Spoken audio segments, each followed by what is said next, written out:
Hello viewers, welcome to our channel.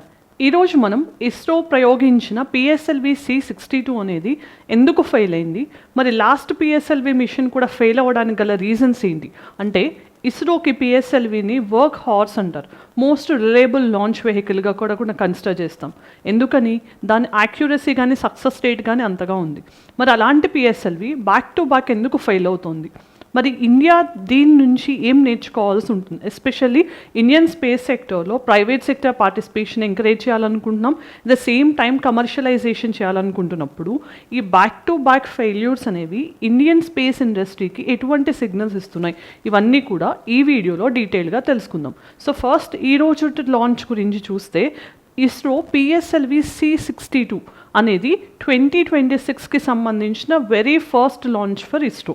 మరి దీనికి సంబంధించి మనం ఏం తెలుసుకుంటున్నాము అంటే కాంటెక్స్ట్ ఏంటి, మరి అసలు పిఎస్ఎల్వి అనేది ఎలా ఆపరేట్ చేస్తుంది, పిఎస్ఎల్వి గురించి మనం బేసిక్స్తో పాటు తెలుసుకుంటాం. అలానే ఈ పర్టికులర్ మిషన్ యొక్క ఆబ్జెక్టివ్స్ ఏంటి, next new space India limited అనే స్పేస్ ఏజెన్సీ ఇక్కడ ఎందుకు ఇన్వాల్వ్ అయి ఉంది, దీని పాత్ర ఏంటి తెలుసుకుంటాం. అసలు ఈ మిషన్ ఎందుకు ఫెయిల్ అయింది, వాట్ వెంట్ రాంగ్, దాంతోపాటు ఇప్పటి వరకు మనకు తెలుసుకోవాల్సిన థింగ్స్ ఏంటి ఈ లాంచ్ గురించి, అది పాలసీ సిగ్నిఫికెన్స్ని ఎలా కలిగి ఉంది అనేది తెలుసుకుంటాం. అండ్ రీసెంట్ ఫెయిల్యూర్స్ అనేవి ఇస్రోకి ఎందుకు రిపీటెడ్గా జరుగుతున్నాయి అనేది కూడా తెలుసుకుంటాం. ఆ కంపారిజన్స్ ఏంటి, దీనికి దానికి ఏమైనా సిమిలారిటీస్ ఉన్నాయా అని తెలుసుకుంటూనే కన్క్లూషన్ చూద్దాం. సో ఇది ఎస్ఎన్టీతో పాటు economy and internal security point of వ్యూలో కూడా వెరీ ఇంపార్టెంట్ టాపిక్. సో జనరల్గా మనకి రీసెంట్గా రిపీటెడ్గా ఫెయిల్యూర్స్ అవుతున్నాయి కాబట్టి ఇస్రో లాంచెస్ మీద ఎగ్జామినర్స్ ఖచ్చితంగా ఫోకస్ చేస్తారు. సో ఏ లాంచ్ వెహికల్, దాని ఉద్దేశం ఏంటి అనే దాంతోపాటు రీజన్ ఫర్ ఫెయిల్యూర్ అనేది కూడా అడిగే ఛాన్స్ ఉంటుంది. I will simplify as it possible. Okay, next ఇప్పుడు పిఎస్ఎల్వి C62 మిషన్ గురించి డిస్కస్ చేస్తున్నాం. సో ఈ పిఎస్ఎల్వి C62 మిషన్ అనేది థర్డ్ స్టేజ్ వరకు బాగానే ఆపరేట్ అయింది. సో మిషన్ సక్సెస్ అని అనుకున్నాం, కానీ థర్డ్ స్టేజ్ తర్వాత ఒక టెక్నికల్ ఎనామలీ అనేది రిపోర్ట్ అయింది. అదేంటి అనేది మనం ఫర్దర్గా డిస్కస్ చేద్దాం. సో ఆ టెక్నికల్ ఎనామలీ వల్ల ఏమైంది, శాటిలైట్స్ మిషన్ నుంచి సెపరేట్ అవ్వలేదు, మొత్తం పేలోడ్స్ అనేవి బర్న్ అయిపోవడం జరిగింది. సో అసలు ఈ పిఎస్ఎల్వి C62 అనేది ఎందుకు ఫెయిల్ అయింది అనే దాన్ని మనం అర్థం చేసుకునే ముందు దీని నుంచి మనం తెలుసుకోవాల్సింది ఏంటి అంటే ఈ పిఎస్ఎల్వి C62లో ఏదైతే శాటిలైట్స్ని క్యారీ చేస్తున్నాయో అవన్నిటిని సన్ సింక్రోనస్ ఆర్బిట్లో ప్రవేశపెట్టడానికి ఈ మిషన్ని లాంచ్ చేయడం జరిగింది. అసలు సన్ సింక్రోనస్ ఆర్బిట్ అంటే ఏంటి అనేది ఎక్స్ప్లెయిన్ చేస్తాను. దాంతోపాటు మీరు గుర్తుంచుకోవాల్సింది ఏంటి, ఇది 2026కి సంబంధించి ఇస్రో యొక్క ఫస్ట్ లాంచ్ అనమాట. అంతేకాకుండా ఇది రీసెంట్ టైమ్స్లో మనం చూస్తే second consecutive failure for PSLV. So ఈ పిఎస్ఎల్వి అనేది రీసెంట్గా అంటే పిఎస్ఎల్వి C61 ఏదైతే ఉందో అది కూడా థర్డ్ స్టేజ్లోనే ఫెయిల్ అవ్వడం జరిగింది. దాని తర్వాత మళ్ళీ వరుసగా అంటే ఆల్మోస్ట్గా పిఎస్ఎల్వి మనం 1990స్లో స్టార్ట్ చేసినప్పటి నుంచి 30 year లాంగ్ హిస్టరీలో PSLV back to back fail అవ్వడం ఫస్ట్ టైం జరిగింది, రైట్? సో ఒకసారి చూద్దాం. సో ఇది ఎక్కడ ప్లేస్ చేయడానికి ట్రై చేసాం, సన్ సింక్రోనస్ ఆర్బిట్. ఈ సన్ సింక్రోనస్ ఆర్బిట్ అనేది ఏంటి అంటే ఒక టైప్ ఆఫ్ పోలార్ ఆర్బిట్. అంటే మీరు ఎప్పుడైనా గుర్తుంచుకోవాల్సింది, మన ఎర్త్ పోల్స్ ఏవైతే ఉంటాయో northern pole and southern pole, దాని చుట్టూ పరిభ్రమించే ఆర్బిట్నే మనం పోలార్ ఆర్బిట్ అంటాం. సో ఈ సన్ సింక్రోనస్ అనేది ఒక పోలార్ ఆర్బిట్. సో దీంతో పాటు మనం గుర్తుంచుకోవాల్సిన ఇంకొక అంశం ఏంటి, ఈ పోలార్ ఆర్బిట్తో పాటు ఇది సన్ సింక్రోనస్ అని ఎందుకు అంటున్నాం అంటే ఈ పర్టికులర్ పాయింట్లో, ఫర్ ఎగ్జాంపుల్ ఎర్త్ నుంచి ఈ పాయింట్లో మనం చూస్తే ఆ శాటిలైట్ సేమ్ లోకల్ టైంకి మనకి ప్రతిరోజు కనిపిస్తుంది. అంటే ఏంటి, దాని మూమెంట్ సన్ మూమెంట్తో సింక్ అయి ఉంది అని అర్థం అనమాట. ఈ సన్ సింక్రోనస్ ఆర్బిట్లో ఏ టైప్ ఆఫ్ శాటిలైట్స్ని జనరల్గా ప్రవేశపెడతాము అంటే ఎక్కువగా ఎర్త్ అబ్జర్వేషన్ శాటిలైట్స్, అంటే ఎర్త్ని అబ్జర్వ్ చేయడానికి ఎస్పెషల్లీ వాటర్ కానీ అగ్రికల్చర్ పాయింట్ ఆఫ్ వ్యూలో కానీ ఫారెస్ట్ కానీ డిజాస్టర్ మేనేజ్మెంట్ కానీ ఇలాంటి ఎర్త్ అబ్జర్వేషన్ థింగ్స్ కోసం మనం సన్ సింక్రోనస్ ఆర్బిట్లో జనరల్గా శాటిలైట్స్ని ప్రవేశపెట్టడం జరుగుతుంది. సో దీన్ని ఎలాబరేటెడ్గా తెలుసుకుందాం, రైట్? సో ఫస్ట్ అసలు పిఎస్ఎల్వి అనేది ఏంటి, పిఎస్ఎల్వి అనేది మన ఇస్రో డెవలప్ చేసుకున్న ఒక లాంచ్ వెహికల్. లాంచ్ వెహికల్ అనేది ఏం చేస్తుంది, మనం ఏదైతే శాటిలైట్స్ని ఒక ఆర్బిట్లో పెట్టాలనుకుంటున్నామో ఆ శాటిలైట్స్ని అక్కడికి తీసుకెళ్ళి డ్రాప్ చేయడం ఈ లాంచ్ వెహికల్ యొక్క ముఖ్య ఉద్దేశం అనమాట. సో దాంట్లో మనం ఫస్ట్ చూస్తే కనుక శాటిలైట్ లాంచ్ వెహికల్తో స్టార్ట్ చేసాం, తర్వాత ఆగ్యుమెంటెడ్ శాటిలైట్ లాంచ్ వెహికల్ని కూడా డెవలప్ చేసుకున్నాం. కానీ వీటి యొక్క పేలోడ్స్ అనేవి చాలా తక్కువగా ఉన్నాయి. మరి ఇంత తక్కువ పేలోడ్తో మనం అంత కాస్ట్ మిషన్ని డెవలప్ చేయలేం కదా, అందుకోసం అని చెప్పి 1990s మనం పిఎస్ఎల్వి వైపు అడుగు వేయడం జరిగింది. అంతేకాకుండా దీంట్లో ఫస్ట్ టైం లిక్విడ్ ఇంజన్ని కూడా యూస్ చేయడం జరిగింది, లిక్విడ్ ఫ్యూయల్ని. సో ఇది 4 స్టేజ్ లాంచ్ వెహికల్ అనమాట. సో ఈ 4 స్టేజెస్ ఏంటి అంటే మనకి సాలిడ్, లిక్విడ్, సాలిడ్, లిక్విడ్ ఇట్లా ఆల్టర్నేటివ్గా మనం ఈ ఫ్యూయల్స్ని యూస్ చేస్తున్నాం. మరి సాలిడ్ అంటే ఏంటి, లిక్విడ్ అంటే ఏంటి, అసలు ఏ టైప్ ఆఫ్ ఫ్యూయల్స్ని యూస్ చేస్తాము అన్నది మీ ఇన్ఫర్మేషన్ కోసం ఇక్కడ ఇవ్వడం జరిగింది. ఈ కాంప్లికేటెడ్ కెమికల్ నేమ్స్ మీరు ఏం గుర్తుంచుకోవాల్సిన అవసరం లేదు. జనరల్గా ఒక రాకెట్ ఎలా ఫంక్షన్ చేస్తుంది పిఎస్ఎల్వి ఎస్పెషల్గా అనేది సింప్లిఫైడ్గా చెప్తాను మీకు. సో ఫస్ట్ స్టేజ్లో ఏం జరుగుతుంది, సాలిడ్ ఫ్యూయల్ యూస్ చేస్తాం. సాలిడ్ ఫ్యూయల్ అంటే ఏంటి అనేది ఇక్కడ మీరు చూస్తే కనుక మనకి ఏ type of fuel, hydroxyl terminated ఈ పాలీబ్యూటనైట్ అనేది యూస్ చేస్తాం. నేమ్ అక్కర్లేదు, బట్ జస్ట్ గుర్తుంచుకోండి. ఈ సాలిడ్ ఫ్యూయల్ యొక్క ముఖ్య ఉద్దేశం ఏంటి అంటే మనకి ఆ శాటిలైట్ అనేది ఏది లాంచ్ వెహికల్లో ఉందో దాన్ని ఎర్త్ గ్రావిటీని ఓవర్కమ్ చేసి లిఫ్ట్ ఆఫ్ చేయడానికి, ఆ ఇనీషియల్ థ్రస్ట్ ఏదైతే ఉంటుందో అంత హెవీ లాంచ్ వెహికల్ శాటిలైట్స్తో పాటు ఎర్త్ గ్రావిటీని ఎస్కేప్ అవ్వడానికి ఆ పుష్ కావాల్సిన పవర్ ఉంటుంది కదా, దాన్ని ఇవ్వడమే ఈ ఫస్ట్ స్టేజ్ యొక్క ముఖ్య ఉద్దేశం అనమాట. సో అది ఫస్ట్ స్టేజ్ ఇస్తుంది. దాని తర్వాత సెకండ్ స్టేజ్లో అంటే లిక్విడ్ ఫ్యూయల్ని యూజ్ చేసేటప్పుడు ఏం జరుగుతుంది, ఆ ఫస్ట్ స్టేజ్ అయిపోయిన తర్వాత అది బర్న్ అప్ అయిపోతుంది, సెపరేట్ అయిపోతుంది, బర్న్ అవుతుంది. సో సెకండ్ స్టేజ్ ఫ్యూయల్లోకి ఎంటర్ అయినప్పుడు మనకు అప్పుడు ఎర్త్ గ్రావిటీ నుంచి మనం ఎస్కేప్ అవ్వడానికి ఆ థ్రస్ట్ కోసం అని చెప్పి చాలా ఎక్కువగా ఇగ్నైట్ చేస్తాం కదా. సో దాన్ని ఏ డైరెక్షన్లోకి వెళ్ళాలని కంట్రోల్ చేయడము, దాన్ని స్టెబిలైజ్ చేయడం అనేది సెకండ్ స్టేజ్లో జరుగుతుందన్నమాట. ఒక రాకెట్ని ఆర్ లాంచ్ వెహికల్ని కంట్రోల్ చేయడము, దాన్ని స్టెబిలైజ్ చేయడం అనేది సెకండ్ స్టేజ్లో జరుగుతుంది. మరి థర్డ్ స్టేజ్లో జనరల్గా ఏం జరుగుతుంది అని అంటే ఈ థర్డ్ స్టేజ్లో మనం జనరల్గా హై స్పీడ్కి బూస్ట్ అనేది ఇవ్వడం జరుగుతుంది. సో మోస్ట్లీ మనం అప్పుడే అప్పర్ అట్మాస్ఫియర్ కానీ ఆల్మోస్ట్గా నియర్ స్పేస్ వరకు రీచ్ అవ్వడం జరుగుతుంది. సో సెకండ్ స్టేజ్ అయిపోయిన తర్వాత సేమ్ అది సెపరేట్ అవుతుంది, బర్నప్ అయిపోతుంది. థర్డ్ స్టేజ్లోకి వచ్చినప్పుడు హై స్పీడ్ బూస్ట్ ఇవ్వడం వల్ల ఆల్మోస్ట్గా మనం ఎర్త్ ఆర్బిటాల్ వెలాసిటీ ఏదైతే ఉంటుందో ఆ పాయింట్ వరకు రీచ్ అవ్వడం జరుగుతుంది. కొంచెం కరెక్షన్స్ చేయాల్సిన అవసరం ఉంటుంది, అది ఫోర్త్ స్టేజ్లో చేస్తారు. అండ్ ఫోర్త్ స్టేజ్కి వచ్చేసరికి మళ్ళీ లిక్విడ్ ఫ్యూయల్ని యూస్ చేసి మనకి కంప్లీట్గా శాటిలైట్స్ని ఆ పర్టిక్యులర్ ఆర్బిట్స్లో ప్రవేశపెట్టడం జరుగుతుంది. సో ఇది 4 స్టేజ్ ఫంక్షనింగ్ ఆఫ్ పిఎస్ఎల్వి అనమాట. సో దాంట్లో మనం ఏ స్టేజెస్లో ఏం యూస్ చేస్తాం, 1 and 3లో సాలిడ్ ఫ్యూయల్ యూస్ చేస్తాం, 2 and 4లో లిక్విడ్ ఫ్యూయల్ యూస్ చేస్తాం. ఎప్పుడైనా ఫ్యూయల్ ప్లస్ ఆక్సిడైజర్ అనేదాన్ని కూడా యూస్ చేస్తాం. ఆక్సిడైజర్ ప్లస్ ఫ్యూయల్ అనే దాన్ని ప్రొపలెన్స్ అంటారు రాకెట్ టెక్నాలజీ పాయింట్ ఆఫ్ వ్యూలో. ఈ రెండింటి వల్లనే మనకి థ్రస్ట్ అనేది క్రియేట్ అవుతుంది, రైట్. సో పిఎస్ఎల్వి గురించి ఇంత గుర్తుంచుకోవాలి. ఎక్కువగా పిఎస్ఎల్విలో మనం సన్ సింక్రోనస్ పోలార్ ఆర్బిట్లో పెడుతూ ఉంటాం. దాంతోపాటు మీరు గుర్తుంచుకోవాల్సింది 1750 కిలోమీటర్స్ వరకు ఇనీషియల్గా టార్గెట్ చేస్తాం. జనరల్గా పేలోడ్ తగ్గిస్తే దాని యొక్క రేంజ్ అనేది పెంచడానికి స్కోప్ ఉంటుంది, రైట్. దెన్ ఇప్పటివరకు పిఎస్ఎల్వి అనేది మనకి ఎలా ఫంక్షన్ చేస్తుంది అనేది ఒకసారి చూస్తే కనుక ఇది most reliable work horse of ISRO అనేవాళ్ళు. ఎందుకు అని అంటే యాక్యురేసీ అనేది అంతగా ఉండేది. సో మోస్ట్ ఆఫ్ ద అంటే 95% సక్సెస్ రేట్ అనేది దీనికి ఉంది.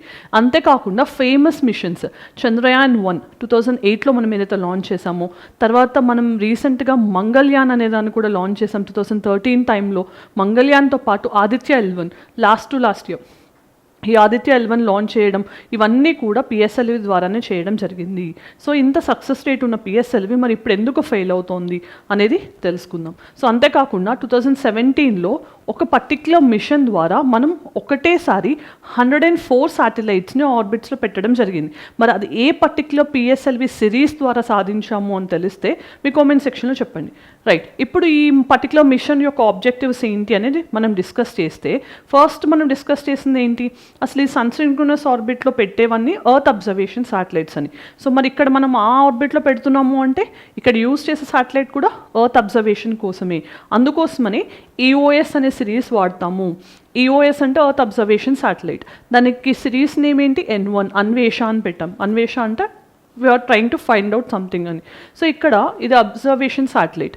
అంతేకాకుండా ఇది ఎవరి satellite, new space India limited. ఇది ఏంటి అనేది కొంచెం సేపట్లో ఎక్స్ప్లెయిన్ చేస్తాను. ఇది మనం క్రియేట్ చేసుకున్న ఒక ఏజెన్సీ, దేనికోసం అనేది చెప్తాను.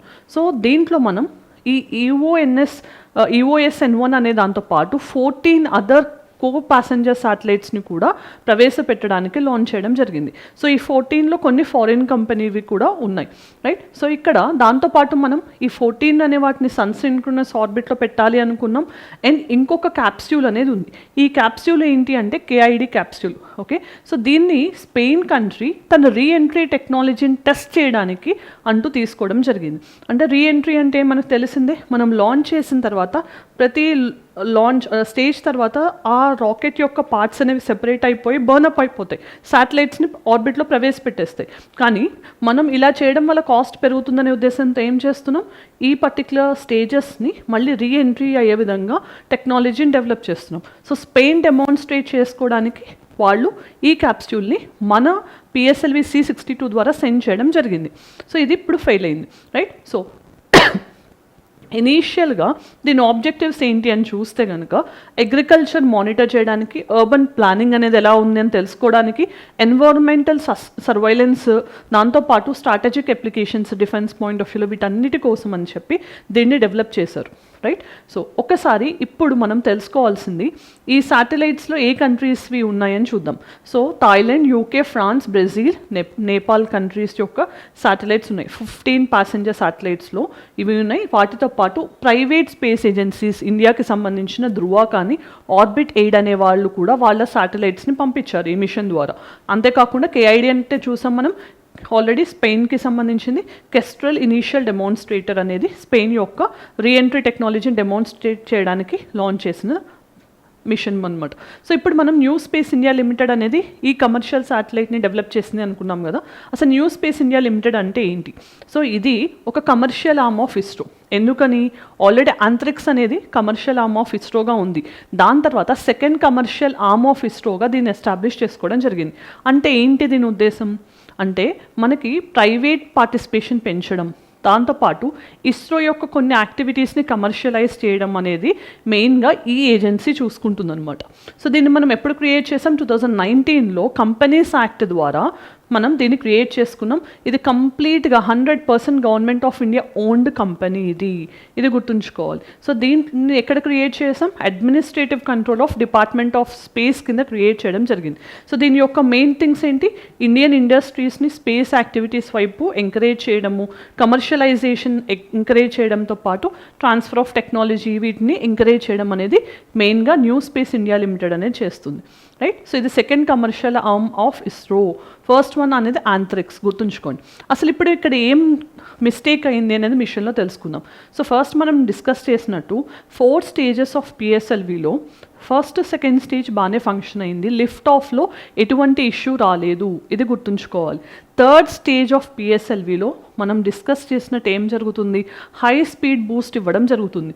ఆ లాంచ్ వెహికల్ అనేది ఆల్మోస్ట్గా నియర్ ఆర్బిటాల్ వెలాసిటీకి రీచ్ అవుతుంది. అంటే మన ఎర్త్ చుట్టూ పరిభ్రమించే శక్తిని కలిగి ఉంటుంది. కానీ చిన్న చిన్న చేంజెస్ చేస్తేనే అది 4th స్టేజ్కి రెడీ అవుతుంది. దాంతోపాటు శాటిలైట్స్ని మనం అనుకున్న ఆర్బిట్స్లో ప్రవేశపెట్టడానికి స్కోప్ వస్తుంది. అందుకోసమని చెప్పి జనరల్గా ఈ థర్డ్ స్టేజ్ని యూస్ చేస్తూ ఉంటారు. సో ఇక్కడ ఏమైంది అని అంటే సింపుల్గా చెప్పాలి అంటే ఈ రోల్ రేట్స్ అనేవి ఉంటాయి. ఈ రోల్ రేట్స్ అంటే ఏంటి అంటే శాటిలైట్ అనేది దాని చుట్టూ అది ఇలా స్పిన్ అవుతూ ఉంటుంది, చాలా ఫాస్ట్గా స్పిన్ అవుతూ ఉంటుంది. అది నార్మల్గా జరిగేదే. కానీ ఈ థర్డ్ స్టేజ్లోకి ఎంటర్ అయిన తర్వాత ఏమైంది అంటే ఈ satellite rocket or launch vehicle ఏదైతే ఉంటుందో అది చాలా అబ్నార్మల్గా దాని చుట్టూ అది రొటేట్ అవ్వడం స్టార్ట్ చేసింది. దాని స్పిన్ రేటు యాక్సిస్ చుట్టూ చాలా అబ్నార్మల్ అయిపోయింది. అంటే యూజువల్గా ఉండేదానికంటే చాలా ఎక్కువ అయిపోయింది. దానివల్ల ఏమైంది? ఇప్పుడు చాలా ఫాస్ట్గా మీరు ఎప్పుడైనా మీ చుట్టూ మీరు ఇట్లా రొటేట్ అవుతున్నప్పుడు ఒక స్పీడ్ మీరు కంట్రోల్ చేసే లిమిట్ దాటిన తర్వాత ఏమవుతుంది? మన కళ్ళు తిరిగి ఎటోకటు మనం పడిపోవడం జరుగుతుంది. సేమ్ అలానే ఇంత ఫాస్ట్గా అది రోల్ రేట్ని అబ్నార్మల్గా ఎక్స్ప్రెస్ చేయడం వల్ల ఏమైంది? అది ఇంటెండెడ్ ఆర్బిట్ని దాటి వేరే ఆర్బిట్స్లోకి వెళ్ళిపోవడం జరిగింది. మరి వేరే ఆర్బిట్స్లోకి వెళ్ళిపోయినప్పుడు ఏమవుతుంది? శాటిలైట్స్ అనేవి బయటకు రావు, పేలోడ్ అనేది మొత్తం బర్న్ అవ్వడం జరిగింది. సో ఇది మొత్తంగా మనకి ఇక్కడ టెక్నికల్ ఎనామలీ ఏంటి అనేది చూడాలి, రైట్. సో రోల్ రేట్ అంటే ఏంటి? రొటేషనల్ మూమెంట్ అనమాట. రాకెట్ అనేది తన లాంగిట్యూడినల్ యాక్సిస్ తన చుట్టూ తను ఫాస్ట్గా రొటేట్ అవ్వడాన్ని రోల్ రేట్ అంటాం. అది యూజువల్గా జరిగిన అబ్నార్మల్ రోల్ రేట్స్ అనేవి ఇప్పుడు రికార్డ్ అయ్యాయి. సో దాని తర్వాత ఏమైంది, డీవియేషన్, అసలు యాక్చువల్ పాత్ నుంచి డీవియేట్ అయిపోయింది. దానివల్ల ఏమైంది, శాటిలైట్స్ అనేవి డిప్లాయ్ అవ్వలేదు, మొత్తం పేలోడ్స్ అనేవి లాస్ట్ అవ్వడం జరిగింది. సో ఇక్కడ మనం గుర్తుంచుకోవాల్సింది లిఫ్ట్ ఆఫ్లో ఎటువంటి ఇష్యూస్ రాలేదు, లిఫ్ట్ ఆఫ్ అనేది బాగానే ఉంది, రైట్. సో ఇప్పుడు మనం చూస్తే దీనికంటే ముందు మిషన్ పిఎస్ఎల్వికి సంబంధించింది పిఎస్ఎల్వి C61. ఇది May 2025లో లాంచ్ చేసినప్పుడు అప్పుడు కూడా థర్డ్ స్టేజ్లోనే మనకి ఫెయిల్ అవ్వడం జరిగింది. దీని ద్వారా మనం తెలుసుకునేది ఏంటి అంటే థర్డ్ స్టేజ్లో మనం ఏదో సిస్టమేటిక్ ఇష్యూస్ని ఫేస్ చేస్తున్నాము అని. సో దాన్ని ఫైండ్ అవుట్ చేయడానికే మనకి ఫెయిల్యూర్ అనాలిసిస్ కమిటీ అనే దాన్ని లాస్ట్ టైం ఏర్పాటు చేసి దాన్ని ఇన్వెస్టిగేట్ చేయమన్నప్పుడు సడన్ ప్రెషర్ డ్రాప్స్ వల్ల మనకి ప్రెషర్ ఛాంబర్లో ఈ ఫెయిల్యూర్ అనేది అక్కరైంది అని చెప్పి వాళ్ళు రిపోర్ట్ చేయడం జరిగింది. దాని తర్వాత మనం చూస్తే ఇప్పుడు కూడా సేమ్ ఇదే అంటే మిస్టేక్ కానీ what ever the technical error అనేది అదే రిపీట్ అయింది. ఆల్మోస్ట్గా డిఫరెంట్ ఇష్యూ అయి ఉండొచ్చు, బట్ సేమ్ థర్డ్ స్టేజ్లో ఇది రిపోర్ట్ అయింది. సో దీని ద్వారా మనం తెలుసుకునేది ఏంటి అంటే ఇప్పుడు ఇస్రో యొక్క రిలయబుల్ వర్క్ హార్స్గా కన్సిడర్ చేస్తున్న PSLV back to back fail అవ్వడం అనేది ఇస్రో యొక్క కమర్షియల్ ఫ్యూచర్ యాక్టివిటీస్ ఏవైతే ఉంటాయో వాటి మీద ఒక క్వశ్చన్ని రేస్ చేయడం జరుగుతుంది. అంతేకాకుండా ఇప్పుడు అదర్ కంట్రీస్ ఇస్రోతో ఇప్పుడు స్పెయిన్ లాంటివి రీఎంట్రీ టెక్నాలజీస్ని డెమాన్స్ట్రేట్ చేసేటప్పుడు ఒక నిమిషం ఆలోచించే ఛాన్స్ ఉంటుంది కదా. So back to back PSLV fail అవుతుంది. సో ఇస్రో యొక్క క్రెడిబిలిటీకి ఇది ఒక క్వశ్చన్ అవుతుంది. We are undoubtedly we can say ISRO is the growing and emerging number 1 space agency in the world. Low cost మిషన్స్కి ఇస్రో అనేది పెట్టింది పేరు, బట్ స్టిల్ మన అంబిషన్స్ అనేవి వెరీ హైగా ఉన్నాయి. ఇలాంటప్పుడు ఇలాంటి టెక్నికల్ ఇష్యూస్ అనే వాటిని ఎట్ ద ఎర్లియస్ట్ రిసార్ట్ చేయాల్సిన అవసరం ఉంటుంది, రైట్. దెన్ నెక్స్ట్ మనం చూస్తే ఇండియాస్ యొక్క కమర్షియల్ లాంచ్ క్రెడిబిలిటీ అనేది ఇప్పుడు ఎక్కడ క్వశ్చన్ అవుతుంది, క్వాలిటీ విషయంలో, design validation and private sector అనేది ముందుకు రావడం కూడా దీన్ని క్వశ్చన్ చేయడానికి స్కోప్ ఉంటుంది. సో ఫెయిల్యూర్ అనేది మనం అనలైజ్ చేసిన తర్వాత ఏం చేయాల్సి ఉంటుంది, ప్రీవియస్గా మనం చూస్తే Jan 2025లో జిఎస్ఎల్వి ఒక మిషన్ లాంచ్ చేసినప్పుడు అది ఆర్బిట్ని మాన్యూవరింగ్ రేస్ చేస్తూ ఉంటాం కదా, ఒక ఆర్బిట్ నుంచి ఇంకో ఆర్బిట్, ఆ మాన్యూవరింగ్ చేసేటప్పుడు కూడా ఫెయిల్ అయింది. సో ఇలాంటివన్నీ కూడా కొంచెం టెక్నికల్గా సిస్టమేటిక్ ఎర్రర్స్ని పాయింట్అవుట్ చేస్తున్నాయి. సో వాటిని రెక్టిఫై చేసుకోవాల్సిన అవసరం ఉంటుంది. ఇప్పుడు దీనికి కన్క్లూషన్గా ఏం చూడొచ్చు, మనం ఇమీడియట్గా ఇలాంటి ఒక ఎఫ్ఏసి ఫైండింగ్స్ కోసం మళ్ళీ కమిటీని ఇన్వెస్టిగేట్ చేయమని చెప్పడము, దాని తర్వాత లాంగ్ టర్మ్స్లో కనుక చూస్తే టెస్టింగ్ ప్రోటోకాల్స్ని కానీ ఇండియా అనేది ఇస్రోని లాంగ్ టర్మ్లో రిలయబుల్ లో కాస్ట్ మిషన్స్కి ఇంకా స్ట్రెంగ్తన్ చేసే విధంగా కోఆపరేట్ చేయాల్సిన అవసరం ఉంటుంది. అలానే ఫెయిల్యూర్ టైంలో మాత్రమే కాకుండా రెగ్యులర్ చెకింగ్స్ అనేవి జరగాలి. వాటితో పాటు మనం ఇస్రో యొక్క క్రెడిబిలిటీ రిలయబిలిటీ పెంచే విధంగా కొన్ని స్టెప్స్ తీసుకోవాల్సి ఉంటుంది. మరి దీనికి సంబంధించి ఈరోజు ప్రాక్టీస్ క్వశ్చన్ చూద్దాం. Consider the following statements regarding sun-synchronous orbit. Satellites in sun-synchronous orbit pass over the same part of the Earth at the same local solar time. Second, it is particularly useful for Earth observation and climate monitoring satellites. Third, sun-synchronous orbit is a geostationary orbit with zero inclination. మరి వీటిల్లో ఏ statements correct అనేది మీ comment సెక్షన్లో చెప్పండి. Last option వచ్చేసరికి 1, 2 and 3 మీకు కనిపించకపోతే. Next mains question చూద్దాం. What is a sun-synchronous orbit? Explain its significance for Earth observation missions with reference to recent developments in Indian space program. మరి దీనికి సంబంధించి ఆన్సర్ చేయడానికి ట్రై చేయండి. మరి ఈరోజు ఈ వీడియోలో మనం ఏం డిస్కస్ చేసాం, ఇస్రో యొక్క పిఎస్ఎల్వి C62 అనేది ఎందుకు ఫెయిల్ అయింది, రిపీటెడ్ ఫెయిల్యూర్స్కి గల కారణాలు ఏంటి, పిఎస్ఎల్విలో 4 స్టేజెస్ ఎలా ఫంక్షన్ చేస్తాయి, పిఎస్ఎల్వి అనేది ఎలా ఉంటుంది అనేది కూడా మనం చాలా డీటెయిల్డ్గా ఎలాబరేటెడ్గా డిస్కస్ చేయడం జరిగింది. మీకు ఈ వీడియో నచ్చినట్లయితే let me know in the comment section. Thanks for watching. All the very best.